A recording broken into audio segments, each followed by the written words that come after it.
ചോദ്യം ഞാൻ ചോദിക്കട്ടെ.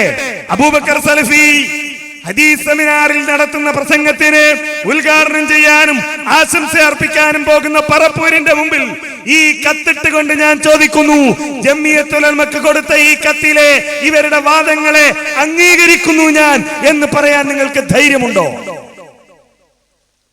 ആരാ ഇതെന്നറിയോ? മുതല് ജംഇയ്യത്തുൽ ഉലമയിൽ ഈ ചർച്ച നടക്കുക, ജിന്നിനോടുള്ള സഹായത്തെ ശിർക്കോ ഇല്ലയോ?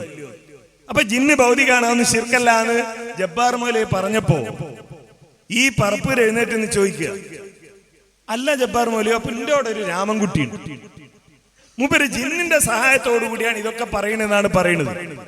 എനിക്ക് ആ രാമൻകുട്ടീന്റെ അടുത്ത് പോകാൻ പറ്റുമോ ഇല്ലയോ? രാമൻകുട്ടി ഒരു ഭൗതിക സഹായമല്ലേ തേടുന്നത്.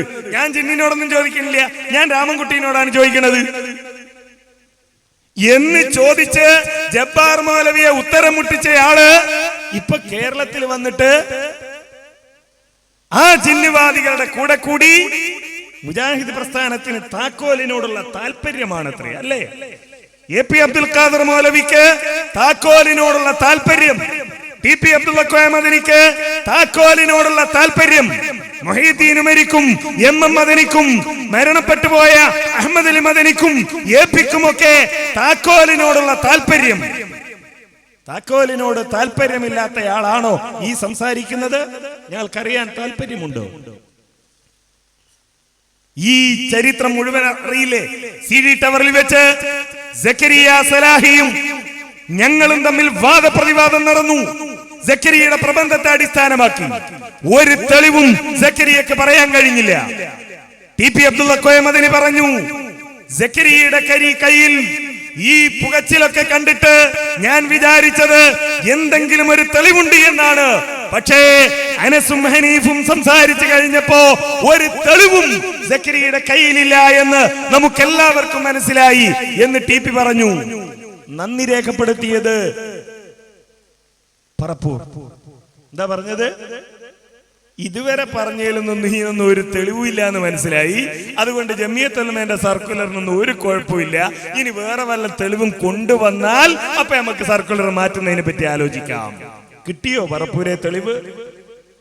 ജംഇയ്യത്തുൽ ഉലമയുടെ സർക്കുലറിന് വിരുദ്ധമായി ഈ കത്തുകൾ എഴുതിയ, മന്ത്രവാദത്തിന് വേണ്ടി എല്ലാ തരത്തിലുള്ള ദുർവ്യാഖ്യാനങ്ങളും നടത്തിയ ഈ അബൂബക്കർ സലഫിയുടെ കൂടെ ഖുർആൻ ദുർവ്യാഖ്യാനിച്ച ഫൈസൽ മുസ്ലിയാരുടെ കൂടെ വേദി പങ്കിടുമ്പോൾ എന്ത് തെളിവാണ് ജംഇയ്യത്തുൽ ഉലമയുടെ തീരുമാനത്തിന് വിരുദ്ധമായി തനിക്ക് കിട്ടിയത് എന്ന് പറയാനുള്ള ഒരു മര്യാദ അദ്ദേഹം കാണിക്കണ്ടേ?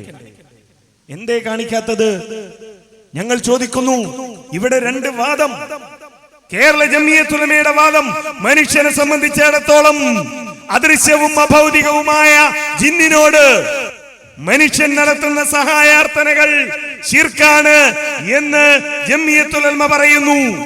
ജംഇയ്യത്തുൽ ഉലമ പറയുന്ന വാദം അതിന് വിരുദ്ധമായി ഫൈസൽ മുസ്ലിയാർ എഴുതിയ വാദം മനുഷ്യനെ സംബന്ധിച്ചിടത്തോളം അദൃശ്യവും അഭൗതികവുമായ ജിന്നുകളോട് മനുഷ്യൻ നടത്തുന്ന സഹായാർത്ഥനകളിൽ വസീലത്ത് ശിർക്കായതുണ്ട്, ശിർക്കായതുമുണ്ട്. ആ വാദത്തോടൊപ്പം നിൽക്കുന്ന എല്ലാവരോടും, പറപ്പൂരായാലും PN ആയാലും അവിടെ നിങ്ങൾ താഴോട്ടുള്ള ആരായാലും ഞങ്ങൾ ചോദിക്കുന്ന ചോദ്യം ഇത് മാത്രമാണ്: എന്താണ് നിങ്ങൾക്കുള്ള പ്രമാണം? വാദില്ല എന്ന് പറയാൻ കഴിയില്ല. ഇപ്പൊ സുന്നികളൊക്കെ പറയണ മാതിരിയാ. ആരാ അങ്ങനെ വാദിച്ചത്? അല്ലേ? അല്ലാത്തവരോട് പ്രാർത്ഥിക്കണം ആരാ പറഞ്ഞത്? ആർക്കാ അങ്ങനെ ഒരു വാദം? നമ്മൾ ഇങ്ങനെ അല്ലാ റസൂലേ കാക്കണേ, റസൂലേ സഹായിക്കണേ, തങ്ങളെ സ്വർഗത്തിലേക്കുള്ള ടിക്കറ്റ് തരണേ തങ്ങളെ എന്നൊക്കെയുള്ള പ്രാർത്ഥന ഇട്ട് ചോദിച്ചപ്പോ അതേതോ ചങ്ങായി നടത്തണല്ലേ, ഞങ്ങളും അതും തമ്മിൽ ബന്ധമില്ല എന്ന് പറഞ്ഞ് രക്ഷപ്പെടാൻ ശ്രമിച്ചതുപോലെ രക്ഷപ്പെടാൻ ശ്രമിക്കരുത്. ഹുസൈൻ സലഫി പറയണം. കാരണം ഇൽഹാം കിട്ടിയ പണ്ഡിതനാ ഫൈസൽ മുസ്ലിയാർ എന്നാ പറഞ്ഞത്, അല്ലേ? ആയത്തൊക്കെ ഇൽഹാമായി കിട്ടിയതാണത്രേ. ഞങ്ങൾക്കറിയാം ഇൽഹാമാണ്. പക്ഷേ അള്ളാന്റെ അടുത്തുനിന്നുള്ള ഇൽഹാമല്ല. അല്ലാത്തവരോട് തേടുന്നത് ശിർക്കല്ല, അത് വസീലത്ത് ശിർക്കേ ആവുള്ളൂ. അല്ലാഹു അല്ലാത്തവരോട് നടത്തുന്ന സഹായാർത്ഥന, ജിന്നിനോട് നടത്തുന്ന സഹായാർത്ഥന, അത് ശിർക്കാവുകയില്ല, വസീലത്ത് ശിർക്കേ ആവുകയുള്ളൂ എന്ന് തെളിയിക്കാൻ ഇൽഹാം കിട്ടിയിട്ടുണ്ടെങ്കിൽ ഞങ്ങൾ ഉറപ്പിച്ചു പറയുന്നു, ആ ഇൽഹാം കാന്തപുരത്തിന് എന്ന ആയത്തോതാൻ ആരിൽ നിന്നാണോ ഇൽഹാം കിട്ടിയത് അവരിൽ നിന്ന് തന്നെയാണ്.